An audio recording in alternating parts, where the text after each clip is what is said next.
I went to a very rural, white, conservative high school where I felt like I discovered a few things about myself, including the fact that I was very more on the the right side of the issues most of the time.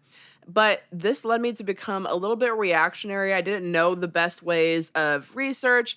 I didn't take it upon myself to do my due diligence and find out the facts often enough. And so I found myself kind of in a reactionary trap or a cycle where you see these videos um, of police brutality, and your first reaction was, well, where's the rest of the video? Didn't they deserve it? Yeah. Were they resisting arrest? Like, you just want to find any excuse. And part of that is because you want to trust your government. You want to trust the people who you're Mhm. told to trust. You want to trust the people who have been tasked to protect you, so to speak. And so a lot of that came from that. And also a lot of it came from politics. So the people I would follow, a lot of conservative and Republican commentators would parrot these talking points. They would parrot, hashtag Thin Blue Line or Blue Lives Matter as a response to Black Lives Matter, or as a response to people Mhm.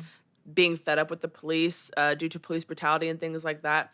And I didn't, I couldn't explain why I believed those types of things, to put it that way. I couldn't understand, and I couldn't explain why I would say things like Thin Blue Line. When personally in my own life, I've had probably one positive interaction with police. For the record, I'm not convicted of any crime. So, to put that out there, I'm an innocent, law-abiding citizen, and Mhm. I have not had very good interactions with the police, just to put it that way. But Yeah. I as my politics evolved, I'm still considering myself on the right side of the issues. I'm more of a conservatarian now, but I have problems with the state. And I think that a lot of Republicans also have problems with the state. They want to have problems Mhm. with the big government. They love to talk about big government and how the Democrats, the left, the states, the feds, the Federal Reserve, even some more woke Republicans are like now hip to the Federal Reserve. So they talk so much about how they hate the government.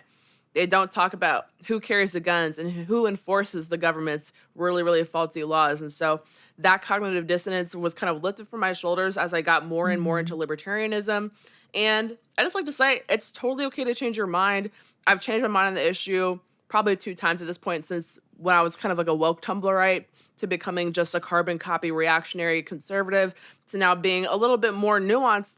And I feel a little bit more enlightened to have this discussion because I know the statistics, I know the facts now, Mhm. and I'm not coming in here with any bias. Like I said, I haven't had a lot of positive experiences with officers, but that was also during a time where I thought very positively about the police, about law enforcement. But now I'm more like, this is just another faction of the government, and I'm going to Mhm. criticize them like I would criticize any other faction of the government.